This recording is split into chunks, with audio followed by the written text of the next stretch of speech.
ধন্যবাদ উপজেলা কৃষি কর্মকর্তা। আমরা অনুষ্ঠানের শেষ পর্যায়ে আমাদের মাঝে এখন বিনীতভাবে অনুরোধ জানাবো বৈষম্য বিরোধী ছাত্র জনতার আন্দোলনে আমরা আয়নাঘরের কথা শুনছি। সেই আয়নাঘর থেকে বলছি, অন্ধকার পাথুরে গো তিন পর্দা কালো কাপড়ে শক্ত করে বেঁধে দুই চোখ আলোহীন পৃথিবীতে আমি গুহাবাসী এক আদিম প্রাণী। আমরা সব সেই গুহাবাসী আদিম প্রাণী হয়ে গিয়েছিলাম। আজ বৈষম্য বিরোধী ছাত্র আন্দোলনের মধ্য দিয়ে আমরা শৃঙ্খল মুক্ত। সেই আয়নাঘর থেকে বলছি, কাঠালিয়া প্রেস ক্লাব থেকে বলছি, আজকের অনুষ্ঠানে প্রধান অতিথির বক্তব্য রাখার জন্য বিনীতভাবে অনুরোধ করছি বাংলাদেশ জাতীয় গবেষণা কেন্দ্র চেয়ারম্যান ইঞ্জিনিয়ার এ K M Rezaul Karim. Engineer এ কে এম রেজাউল করিম।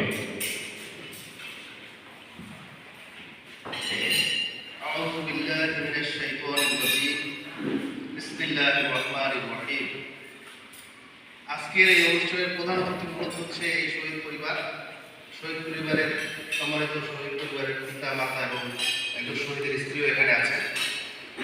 এবং আজকের এই সভা সম্মানিত প্রধান অতিথি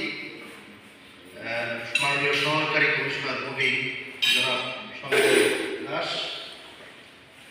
আজকে অনুষ্ঠানে উপস্থিত আছেন উপজেলার বিভিন্ন পর্যায়ের কর্মকর্তা বৃন্দ, বিশেষ করে আমার এলাকার বড় ভাই কাঠালিয়া থানা কাঠালিয়া উপজেলা যুব উন্নয়ন কর্মকর্তা জনাব কামরুল ইসলাম, সমাজসেবা কর্মকর্তা জনাব দেলোয়ার হোসেন, কৃষি কর্মকর্তা জনাব নাইম এবং ইমরান ভাই এবং রূপালী ব্যাংকের ব্যবস্থাপক জনাব নাইম সাহেব, সম্মানিত কাঠালিয়া উপজেলার সম্মানিত সভাপতি সেক্রেটারি সহ অন্যান্য আমার প্রাণপ্রিয় ভাই ও বোনেরা, আসসালামু আলাইকুম।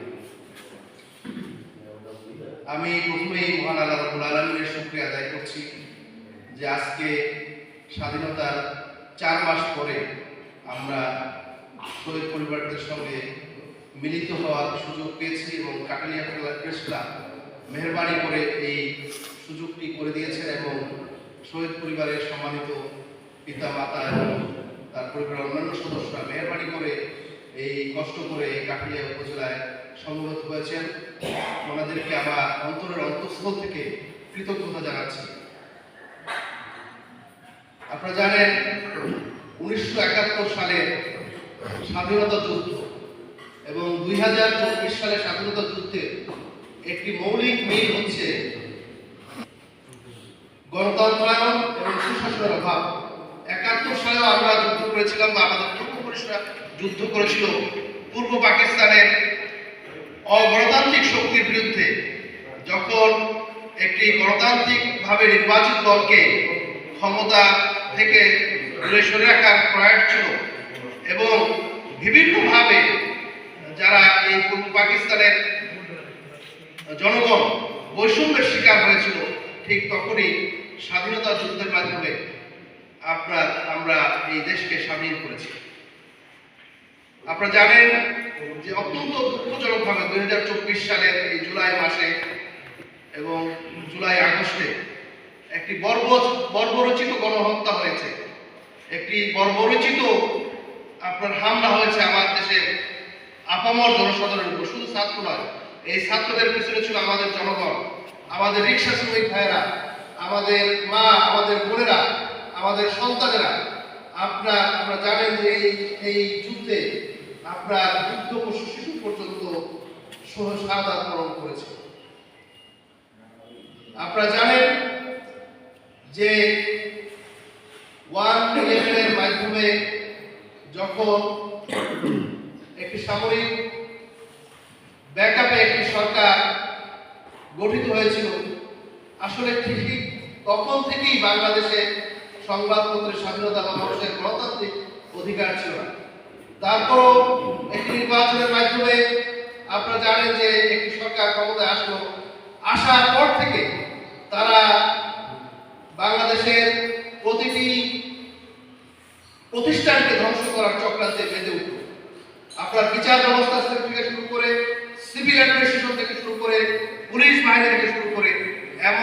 জায়গা নেয় যেখানে তারা দলীয়করণ করেনি, যেখানে তারা আত্মীয়করণ করেনি। এবং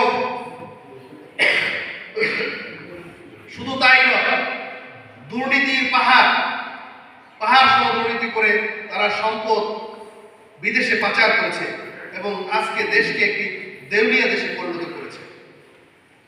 মানুষের কণ্ঠ রোধ করা হয়েছে।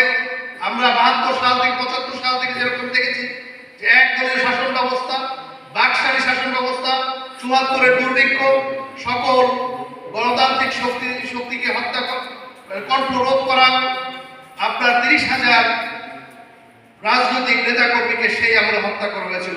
ঠিক তেমনি ভাবে এই 2009 সাল থেকে 2024 সালের 5ই আগস্ট পর্যন্ত অসংখ্য লোকদেরকে শহীদ করা হয়েছে, বঙ্গবন্ধু বরণ করা হয়েছে।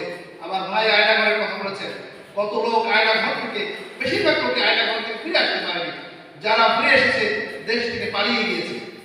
আমার এক ছোট ভাই ডক্টর মুবাশশির হাসান, সে এরকম আয়নাঘরে বন্দী ছিল। সারা পাওয়ার পরে, অনেক আন্দোলনের বিনিময়ে সারা পাওয়ার পরে সে নরওয়ে চলে গিয়েছিল। এখন এই স্বাধীনতার পরে ফিরে এসেছে। অনেকে এই স্বাধীনতার পরে ফিরে এসেছে, কিন্তু বেশিরভাগ লোক ফিরে আসতে পারেনি। আমরা জানি না তাদের ক্ষেত্রে কি ঘটেছে। তাই এত রক্তের বিনিময়, এত ত্যাগের বিনিময়ে আমরা যে স্বাধীনতা পেয়েছি, এই স্বাধীনতা যদি আমরা আবারও হারিয়ে ফেলি তাহলে আমাদের দুঃখের সীমা থাকবে না। সে কারণে আজকে এই স্বাধীনতা যুদ্ধে যেসব শহীদরা আত্মত্যাগ করেছেন, যারা আহত হয়েছে, যারা এখনো হাসপাতালের বেডে কাতরাচ্ছেন বা যারা সুস্থ হয়েছেন, তারা কি উদ্দেশ্যে এই স্বাধীনতা যুদ্ধে অংশ নিয়েছিলেন সেটি আমাদের বুঝতে হবে। এবং সেটা আমি প্রথমেই বলেছি যে দুটি লক্ষ্য, একটি হচ্ছে গণতন্ত্র, আরেকটি হচ্ছে সুশাসন। গণতন্ত্র মানে শুধু নির্বাচন হলো, আমরা ভোট দিলাম, এর মানে গণতন্ত্র না। গণতন্ত্র মানে হচ্ছে লেভেল প্লেইং ফিল্ড। আপনার কালো টাকা রোধ দূর করতে হবে নির্বাচন থেকে, সুশাসন নিশ্চিত করতে হবে, একটি অবাধ সুষ্ঠু নিরপেক্ষ নির্বাচনের মাধ্যমে জনগণের কল্যাণমুখী সরকার প্রতিষ্ঠা করতে হবে। আর এছাড়া আপনারা জানেন, সুশাসনের জন্য আজকে বিচার বিভাগ থেকে শুরু করে, আজকে পুলিশ প্রশাসন থেকে শুরু করে, আজকে সিভিল অ্যাডমিনিস্ট্রেশনে আমাদের অনেক ভাইয়েরা আসছেন। এই সিভিল অ্যাডমিনিস্ট্রেশন সহ আপনার যেসব প্রতিষ্ঠান রয়েছে, এই প্রতিষ্ঠানগুলোকে স্বাধীনভাবে কাজ করতে দেওয়ার সুযোগ দিতে হবে। তারা যাতে কোনো দলীয় চাপের ঊর্ধ্বে থেকে তারা যেন দেশের জন্য কাজ করতে পারে, সেই সুযোগ তাদেরকে দিতে হবে। প্রিয় ভাইয়েরা, সরি, আমি গতকাল থেকে একটু অসুস্থ। গতকালকে আমি ঝালকাঠি প্রেস ক্লাবের একটি অনুষ্ঠানে অংশ নিয়েছিলাম।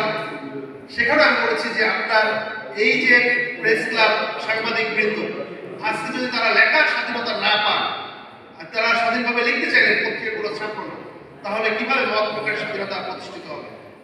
আমি বলতে চাই, আপনারা এই স্বাধীনতাকে সামনে রেখে আপনারা দমবেন না, আপনারা হেরে যাবেন না। পত্রিকাটা আজকে সোশ্যাল মিডিয়া ব্যবহার করুন, মানুষের কাছে যান। আর আজকে এই যে শহীদ পরিবার অভিযোগ করেছে যে তারা এখন পর্যন্ত ওইভাবে সরকারি সহযোগিতা পায়নি, আপনারা দয়া করে তাদের কাছে যান, তাদের খোঁজ খবর নেন। এখানে মাননীয় সমাজসেবক মহোদয় আছে, আমি জানি আপনাদের বাজেট নেই, আপনাদের হাত পা বাঁধা, কিন্তু আপনারা দয়া করে এই জিনিসগুলো জেলা প্রশাসক মহোদয় সহ আপনার উপদেষ্টা মণ্ডলীর কাছে আপনারা অন্তত পৌঁছান। ইনশাল্লাহ আমি আশা করি আমরা স্বাধীন দেশে আমরা শহীদদের মর্যাদা, আমরা যারা এই দেশে আহত হয়েছে তাদের মর্যাদা সম্ভবত রাখতে সক্ষম হব। আমি আজকে অনুষ্ঠানের সভাপতি মহোদয়ের কাছে আন্তরিকভাবে কৃতজ্ঞতা প্রকাশ করছি। উনি কষ্ট করে এখানে সময় দিয়েছেন এবং অন্যান্য কর্মকর্তারা যারা এসেছেন, সবাইকে আমার অন্তরস্থল থেকে কৃতজ্ঞতা এবং মোবারকবাদ জানাচ্ছি। ইনশাআল্লাহ ভবিষ্যতে আবারও দেখা হবে। আসসালামু আলাইকুম ওয়া রাহমাতুল্লাহ।